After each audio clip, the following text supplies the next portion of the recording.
found that some brands have an active in-stock inventory as much as 96% of 2022 models. This doesn't mean the dealers are in trouble. Guys,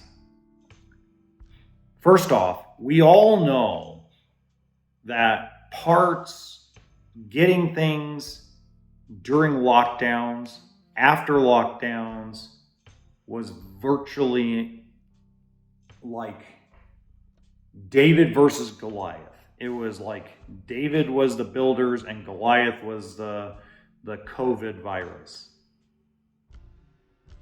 There were all kinds of regulations, all kinds of lockdowns. We don't need to go over all the history of it, but you couldn't build anything. So a lot of dealerships got into survival mode and started hunting around for anything. Gulfstream, one of the worst builders in the industry, was picking up dealers everywhere. Cherokee was signing people 10 miles apart from each other. So a dealership would normally carry, let's say, 5 or 6 total brands of towable RVs. Now is carrying 15 or 16 brands. They tripled the amount of brands that they were carrying. So if you're going to drop brands, or you're going to cut back on your inventory, watch this. Here's the context that Josh misses, that Bish's RV misses or doesn't want you to know, is if I'm going to drop, I'm going to use Clipper travel trailers because I'm allowed to use Clipper. I was the Coachman Clipper travel trailer rep. So if dealer X has 7 2022 Clippers in stock and he sells 7 a year, he didn't need 2023s, and he certainly doesn't need 2024s.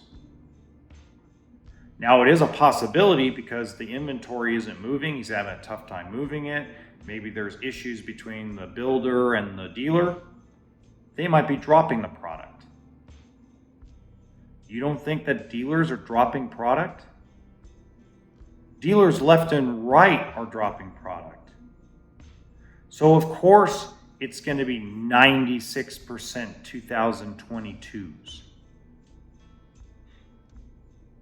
I can tell you from our personal experience, there's 8 stores in the network that I work for. And I think that the 2022s are less than 8% of our total inventory. Now, are there bad business people out there? Absolutely. There are bad business people that should never stayed in business. In 2018 and 19, and you guys know who you are, and you know who, if you guys are in the industry and you're listening to this, you know who I'm talking about. We don't need to name names. But there are dealers out there that overstocked inventory, didn't move the product, wasn't smart about the product in 2018 and 19, and were on the verge of going out of business. I personally know of 20 owners, 20 across the United States and Canada, that I became pretty good friends with or acquaintances with through 20 groups, things of that nature, that personally in January of 2020 had told me that they're probably closing their doors after April, after the spring. Then COVID lockdowns happened and it saved their ass. Let's be real. Their butt was saved by the surge of need in the industry. They got saved. And now a couple things have happened. Over the years, Camping World has absorbed those guys. Bish's RV has absorbed some of those guys. Lazy Days, RV Retailers, which is now Blue Compass, General RV. a lot of these big conglomerate corporate stores or corporations have absorbed the bad dealers and bought their dealership locations out. So if there is a serious problem in 2022s, it's from dealerships that unfortunately are run poorly.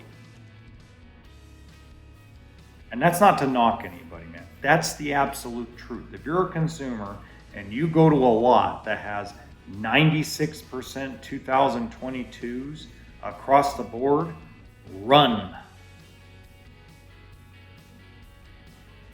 I can tell you they are far and few between. Because last year, mom and pop and the big corporate stores cut off ordering.